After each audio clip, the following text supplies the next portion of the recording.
ancora una volta ce lo avevate chiesto insistentemente E ancora con una volta la dovuta calma, perché le cose non si fanno in un minuto, ci vuole tempo, pazienza e abnegazione. perseveranza, aggiungerei. Ecco qui un prodotto della Il Audiaflight. Esatto, che è un uccellone viaggiante. Piuttosto, come dire, pesantone. Esatto, infatti per arrivare qua ha dovuto usare le nostre ali, non le sue. Non ecco. le sue, esatto. E che, insomma, considerato che pesa 36 kg. Allora, adesso però vorrei Sì, sottolineare in overlay. Sì. Facciamo vedere la scatola nella quale arriva. Sì, bellissima, Ecco, peraltro. bellissima, è tutta in legno particolare, e questo affare, come ha detto giustamente Giulio, supera i 30 kg senza la scatola. Con la scatola Mi pare che sono 42, qualcosa 42, del genere. che noi ci siamo caricati.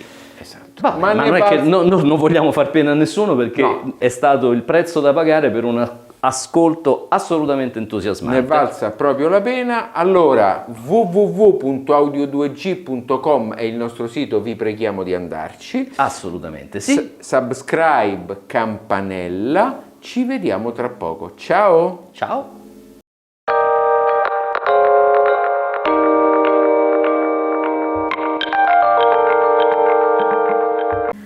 Allora, vuoi descrivere tu questo uccello di fuoco? Sì, allora io devo dire che mi sono scervellato per un po' di giorni a cercare di capire chi mi ricordasse il viso di questo amplificatore, perché ogni amplificatore ha un viso. Sì, vai, dillo tu, perché io ho detto solo una parte, tu sei arrivato al fuoco. Se qualcuno l'ha vista, la serie The Mandalorian, tratta dall'universo Star Wars, vedete in overlay il Mandaloriano. Esatto. Secondo me l'elmetto del Mandaloriano e il frontale di questo apparecchio hanno delle assonanze, e siccome quella è una serie che io ho adorato e adoro quel personaggio, adoro anche questo amplificatore. Anche se bisogna dire che forse è Disney che ha copiato da Audiaflight, Può darsi. perché questa estetica Audiaflight ce l'ha da tantissimo tempo. Sì, da tanto tempo, forse mi sa dagli inizi, dagli albori, tenuto conto che l'azienda è operativa, mi pare di ricordare, dal 98, qualcosa del genere, sì, quantomeno i primi prodotti commercializzati Vicino qua. risalgono al 98. Civitavecchia, quindi poco a nord di Roma, e l'azienda è stata ed è, diciamo, condotta da Massimiliano Marzi e Andrea Nardini, che ne sono a tutt'oggi. Ha preso bene gli appunti, caro Giulio. Dal punto di vista della collocazione di questo FLS10, sì, fa parte della linea FLS, che deriva dalla linea Top, che è quella strumento, quindi ne mutua alcune caratteristiche costruttive, ma declinata, diciamo così, in una fascia più accessibile. Mi viene proprio la curiosità di sentire quella high-end, perché Quelli strumento, la serie strumento, che sarà sicuramente meravigliosa. che abbiamo però visto a Monaco, perché a Monaco gli abbiamo anche fatto uno short. Che probabilmente è ancora online. È ancora online sul canale. Poi c'è una linea entry level costituita da un amplificatore integrato e un lettore CD che si chiama FL3S. Veniamo a questo integrato. A questo Mandaloriano.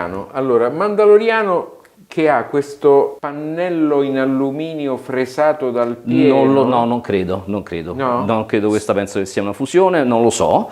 È una fusione fresata? No, non è una fusione fresata, non può essere. Lo so, ma apposta, perché siccome ci sarà qualcuno che farà dei commenti strani, dice, abbiamo detto tutte e due le cose. Va bene. E quindi manopolone del volume, diciamo che il chip di regolazione del volume è quello che non sta proprio simpatico a Giulio, perché il famosissimo Muses che abbiamo incontrato un po' ovunque, abbiamo incontrato nel Marantz, abbiamo incontrato nel Moon.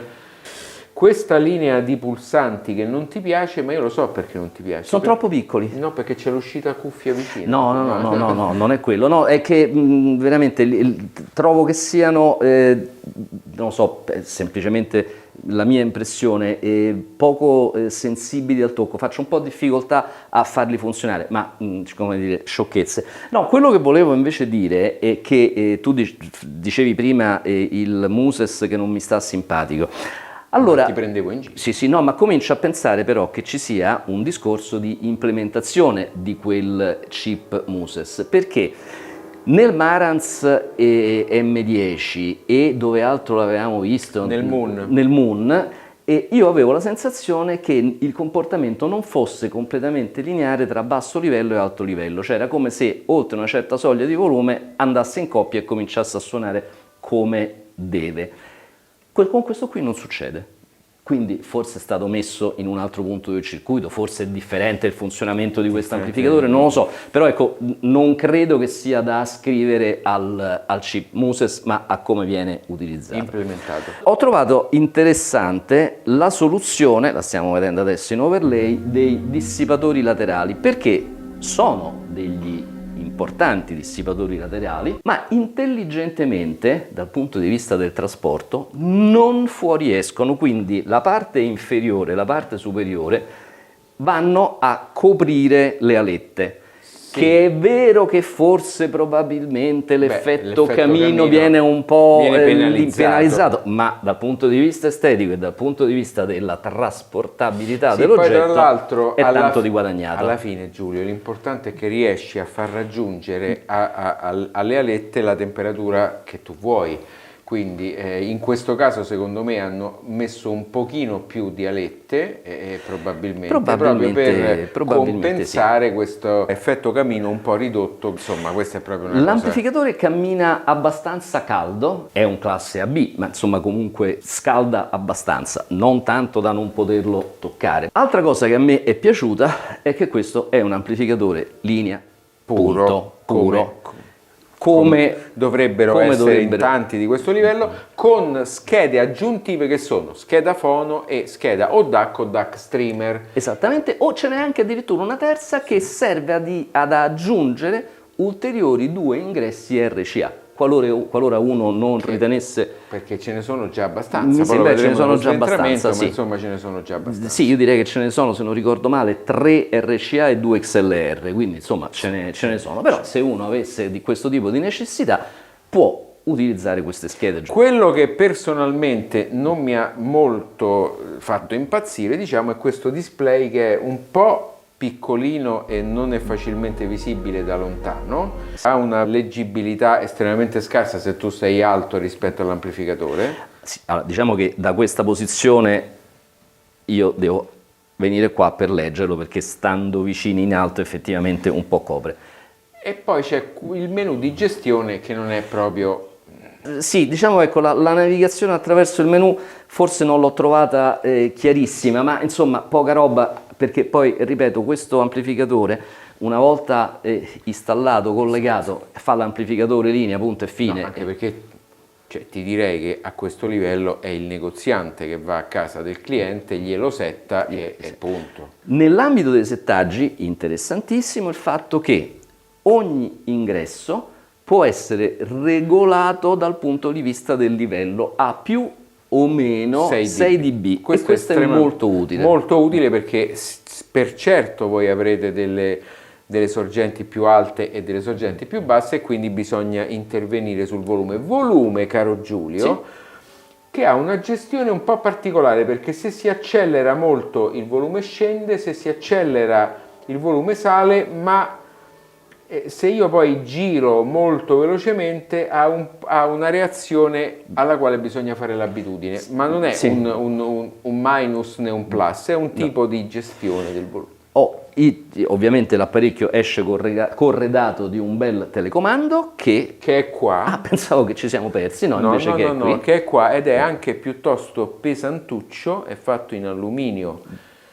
Non lo so, in alluminio non lo so, quindi un nuovo tipo di alluminio, e fa anche piuttosto male se viene lanciato in testa a qualcuno. Insomma è piuttosto, che non ha però molti tasti, come è giusto che sia, perché deve essere piccolo. Esatto, sì, assolutamente, da questo punto di vista è semplicissimo. Altre cose, direi completamente bilanciato. Ovviamente 200 watt su 8 ohm. Prezzo 12.200 euro. Qui ce n'è. Sì, qui ce n'è.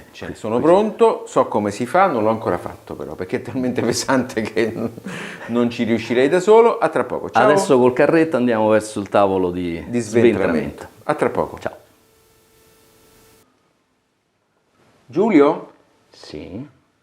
Questo è il coperchio in alluminio, ti faccio dire Fermo, a te. fermo. Ecco, così inquadro il logo bellissimo dell'Audia Flight al centro. Fantastico. Sì. Lo posso girare per far vedere perché l'ho preso in mano? Sicuramente non per far vedere il faccione perché non si vede. Attenzione! Questi sono i distanziali che servono per assicurare il pannello superiore Al fondello al fondello dell'apparecchio. dell'apparecchio, esatto. Esatto. Molto pesante, capisco in parte perché pesa così tanto. Ma secondo me in parte lo capisci da lì, ma io penso che uno dei grandi responsabili, Sì. io sto zoomando per far capire di che cosa stiamo parlando. Vuoi dire questo piccolo trasformatore? Sì, però siccome c'è da sopra c'è quella scheda, Sì. ecco, magari le persone non lo capiscono proprio perfettamente. Posso far vedere da dove va, da qui a qui. Ecco, da lì a lì. Questi sono 20 centimetri. 20 cm di trasformatore Che per un'altezza 10 pure di mica più. poco, Che corrispondono a un trasformatore da 2 kW. Ovviamente qui ci sono gli avvolgimenti completamente separati, ci sono in tutto Certamente. 12 avvolgimenti. Secondo me questo qui è l'alimentazione separata del predriver, che sono queste schede qua, Ok. e questo invece fa l'alimentazione delle schede di potenza. A proposito di schede di potenza, volevo far vedere 2, 4, 6, 8, 10 condensatori della Kendale, che sono quelli che piacciono tanto a me e che nelle mie modeste realizzazioni spesso non mi posso permettere. Qui andiamo a un totale di 280.000 microfarad. Sì. Poi però non è finita qui, perché questo ha alimentazioni separate praticamente per tutto, e ce ne accorgiamo dai ponti raddrizzatori. Solamente per vedere qua ce ne sono 1, 2, 3, ne ho visti altri un po', 4, eccole qua un altro, 5, un altro lì.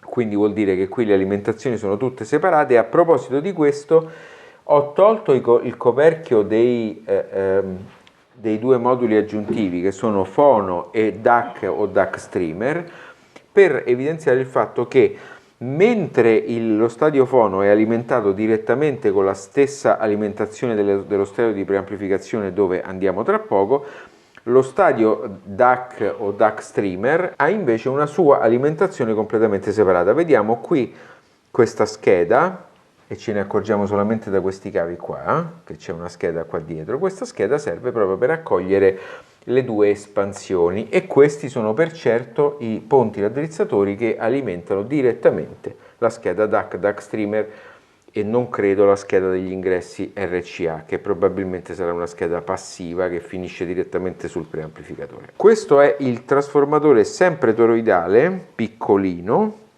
per i predriver e per i servizi, ok? Con stabilizzazioni separate. E poi qua vediamo la spaventosa pletora di transistor BJT di potenza, che sono in tutto 32, 8 e 816 sotto, 8 e 816 dall'altra parte, per left e right. A proposito di qualcuno che diceva che alcuni costruttori usano i cavi piccoli per collegare le uscite dei diffusori, volevo far vedere questi piccoli tubi dell'acqua, che sono cavi più di 6, sono enormi, e che servono per portare la potenza, vedete, eccola qui, la potenza fino alle boccole di uscita, attraverso questi che sono relè di protezione. Piccola raffinatezza che forse riusciamo a far vedere sul dissipatore, Sì. che ha ovviamente le sue alette, ma poi vedete bene che ogni aletta ha a sua volta un profilo, diciamo, a onde, che serve ad aumentare ulteriormente la superficie radiante. Sì, esatto. Esatto. Noi poi abbiamo fatto qualcosa di più, anche se tu tremi. Anche se io tremo. Sì. Allora, facciamo vedere prima la parte di sotto, che è la scheda di preamplificazione con i 2 chip Muses 1 e 1.2 che fanno il controllo del volume, come abbiamo già avuto modo di dire. Gli onnipresenti. Qui ci sono tanti relè. Perché, Giulio?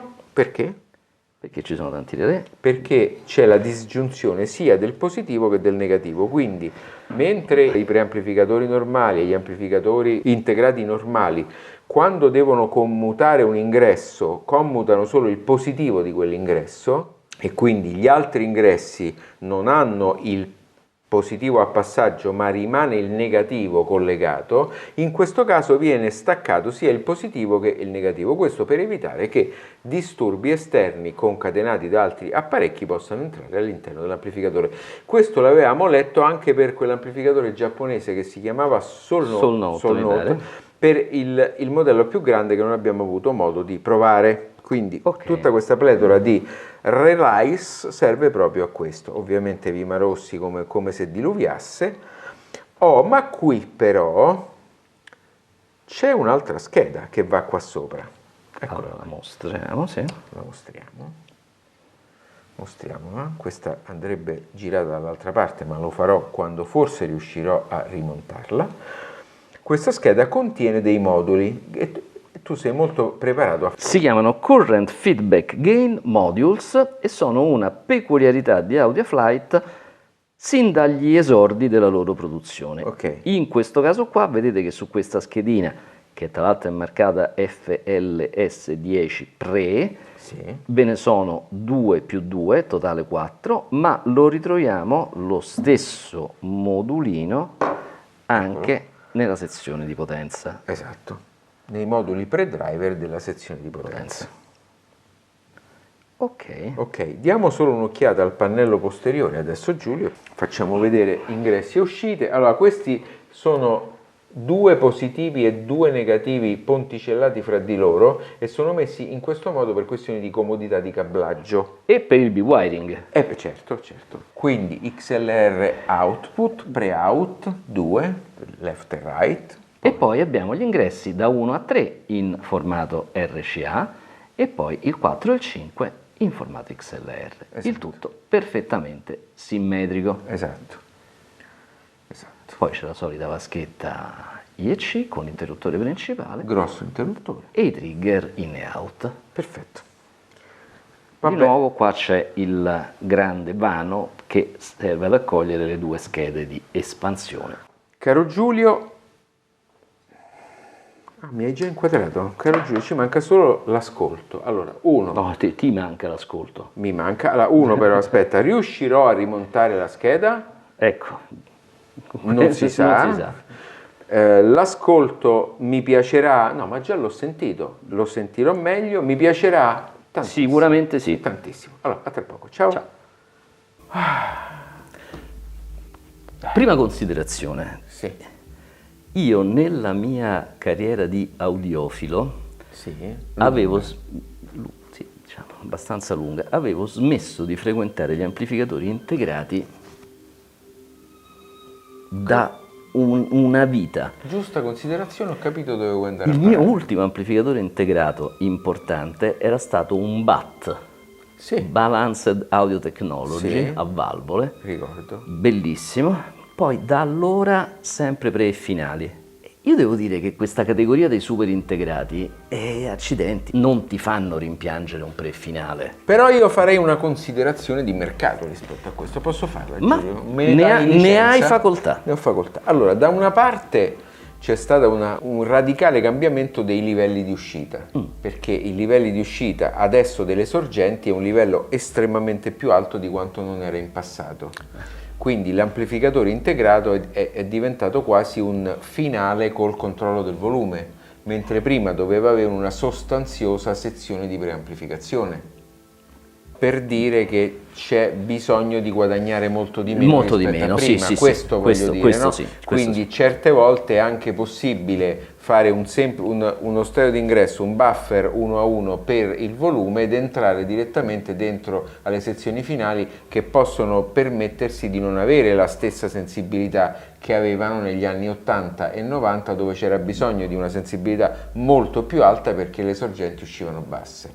La seconda considerazione riguarda il fatto che c'è bisogno di guadagnare spazio, di avere delle cose uniche, degli oggetti unici, e quindi l'integrato da questo punto di vista prende molto quota. Questa è un po' diciamo la considerazione, e tra l'altro questo significa anche che aziende come la Audiaflight, che sono aziende che si propongono direttamente a un mercato e una fascia di appassionati dal palato molto fine, in questo caso riescono poi a venire incontro anche a esigenze di chi i 20, 30, 40 mila euro o non ce l'ha o molto più semplicemente non li vuole spendere per questo tipo di prodotti. E quindi è un integrato che dal primo ascolto a me ha dato l'esatta sensazione di trovarmi di fronte a un oggetto high-end di livello estremamente alto. A partire da quella che a me, devo dire, ha letteralmente sconvolto, la scatola e la controbusta all'interno della quale era inserito l'amplificatore, che era una cosa che io non ho mai vista in vita mia, una busta metallizzata, sigillata, sottovuoto.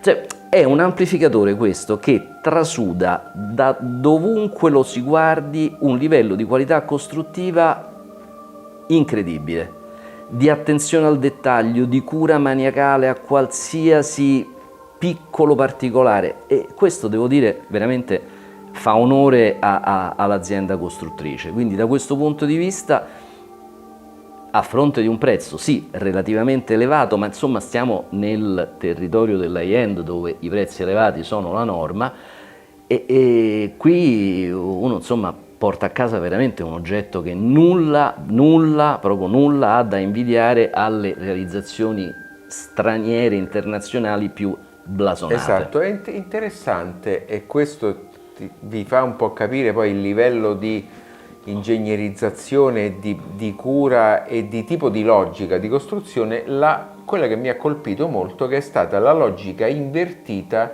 della spia degli altoparlanti. Perché noi abbiamo perso tanto tempo, perché c'è un tasto speaker, solo che il tasto speaker, quando gli speaker sono inseriti, è spento il LED. Normalmente è il contrario, cioè quando, infatti noi vedevamo la luce accesa e pensavamo che gli speaker erano e che eravamo noi che avevamo sbagliato qualche altra cosa. E invece no, e questo vi fa capire come poi ha senso, se ci pensi ha senso, ma è un po' lontana da una logica di immediatezza, ma molto più vicina a una logica ingegneristica nella quale ti dico: se gli speaker non sono collegati accendo la spia, se sono collegati per me deve stare spenta. È ragionevole. Parliamo un po' del suono, dai. Parliamo del suono. Allora, il suono. C'è una cosa curiosa, quasi fosse una sorta di contraddizione fra l'immagine dell'oggetto e il suono che da questo oggetto promana. Uno vede questo parallelepipedo che incute anche un po' timore per via del suo look mandaloriano, tutto possente. Ecco, io non posso altro che definirlo possente. Quando uno lo mette sul tavolo, questo oggetto sprigiona energia. Per cui uno si immagina uno di quegli amplificatori che fanno proprio del loro essere muscolari la loro cifra stilistica. Completamente l'opposto. Completamente l'opposto. Cioè, al di là di questo look che emana forza bruta, è un amplificatore con una sensibilità, un cuore, una proprio cultura musicale che veramente è impressionante. Poco prima di iniziare a fare le riprese ho fatto sentire a Giancarlo una registrazione di un pezzo che è stato talmente utilizzato in pubblicità che lo conoscono tutti, che è On the Nature of Light di Max Richter, e pezzo che a me piace molto, dove però il violino principale tende spesso a essere un po' aspro. Qui non lo è minimamente, cioè è un violino setoso, luminosissimo, con tutti i registri, con tutte le armoniche al posto giusto, ma che non ti fa mai venire la voglia di abbassare un po' il volume perché è troppo aggressivo.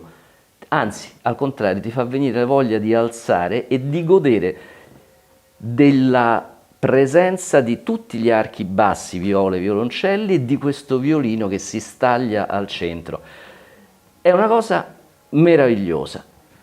Poi voi potete dire, Giulio Salvioni ascolta soltanto questo genere di cose qua. No. Vi dirò che, Dillo. al contrario, ho fatto fare a Giancarlo sempre un Io giro, faccio la cavia. la cavia, Il topolino. esatto, con un vecchio disco dei Dream Theater, A Change of Season, che tutto sommato a noi che veniamo dal rock progressivo qualche eco se lo suscita. E non ci dispiace. E non ci dispiace, e dove però l'Audiaflight anche qui ha fatto un lavoro eccelso, perché poi quando arriva la batteria con la doppia cassa te la propone in una maniera iperenergica, però poi la voce, i dettagli delle chitarre sono proposti con sensibilità e con proprio passione per il suono. E io devo dire, grande versatilità, grande energia, grande capacità di pilotaggio, ma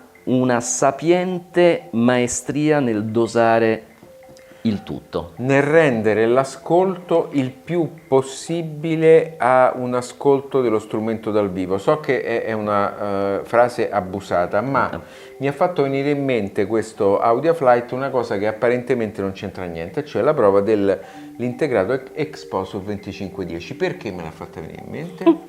Perché io dall'altra stanza, quando Giulio ha messo le prime 3 note, gli ho subito detto: questo è il classico suono inglese Exposure. In questo caso, mentre lui girava il B-roll, quindi girava delle cose tecniche che ci servono per il video e andava la musica, io avevo la netta sensazione di sentire uno strumento dal vivo dall'altra parte. Sì.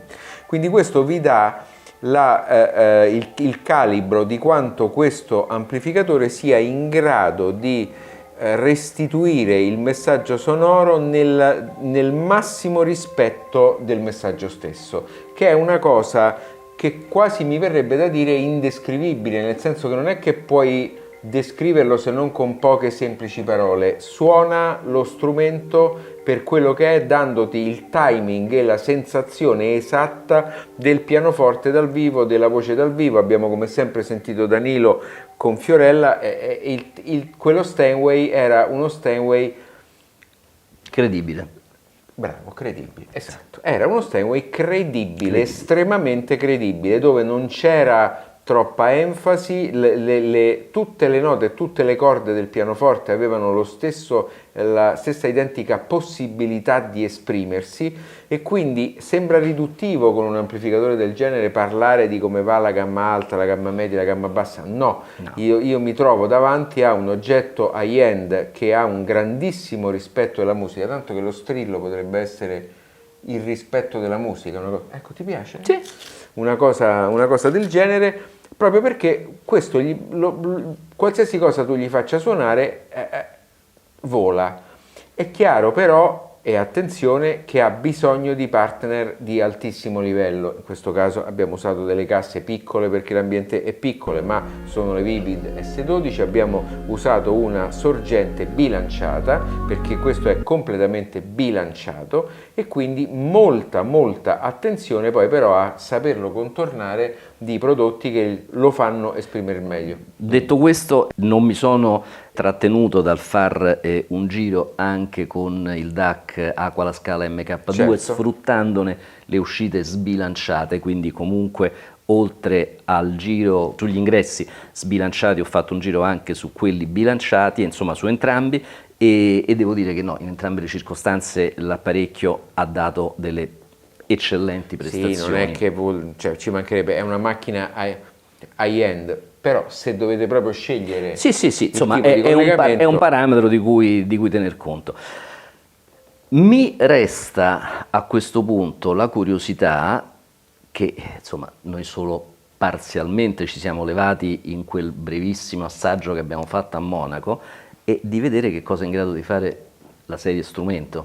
Comunque dietro a questo prodotto è riduttivo dire che c'è un pensiero, perché quando c'è un pensiero c'è un gusto, e quindi molte elettroniche e alcune piacevano più a me, piacevano meno a te o viceversa. In questo caso si va oltre il piacere o non piacere, perché è una macchina che ti esprime il suono dello strumento, il lavoro che ha fatto chi ha inciso il disco, la posizione del microfono sullo Steinway, quindi diventa un vero e proprio strumento di arricchimento, direi culturale, di cuore, di passione, veramente un prodotto che mi ha lasciato senza parole. Sì?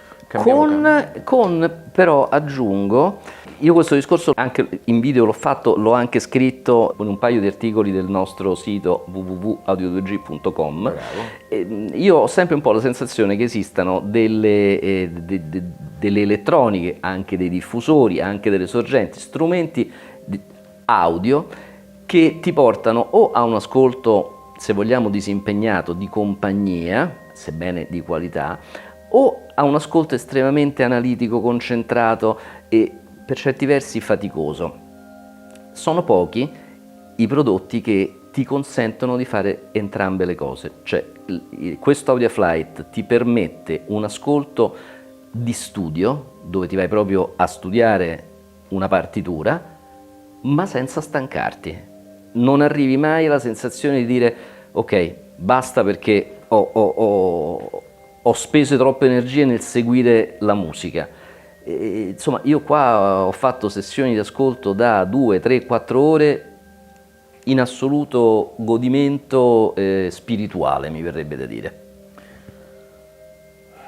Quindi, non diciamo che ha un eccellente rapporto qualità-prezzo, perché sennò ci tiriamo le sassate di qualcuno, ma io non me ne... tiriamocele queste sassate.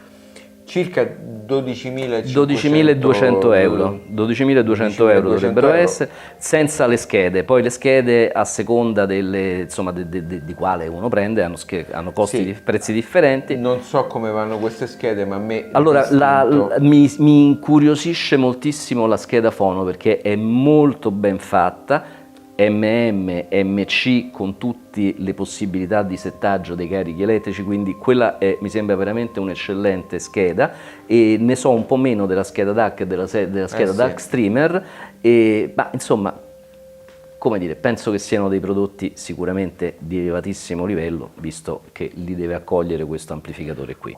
Ovviamente l'amplificatore, come diciamo sempre, ma lo diciamo ancora una volta, in questo caso va assolutamente ascoltato. Non si può prescindere da questa fase, che è una fase cruciale per scegliere un prodotto come questo, ascoltandolo con la vostra sorgente, con le vostre casse, in modo da farvi un'esatta idea di quello che vi portate a casa. Giusto? Giustissimo. Io me lo porterei a casa se non fosse che sto in moto oggi. In moto credo che una cassa di legno da 45 kg non sia una buona idea. Non sia una buona idea. Allora, quindi resta qua e me lo continuo a sentire io. Subscribe, campanella, seguiteci social e complimenti ad AudioFlight. Complimenti ad AudioFlight, è vero. Veramente, veramente un grande prodotto. Ciao. Grazie.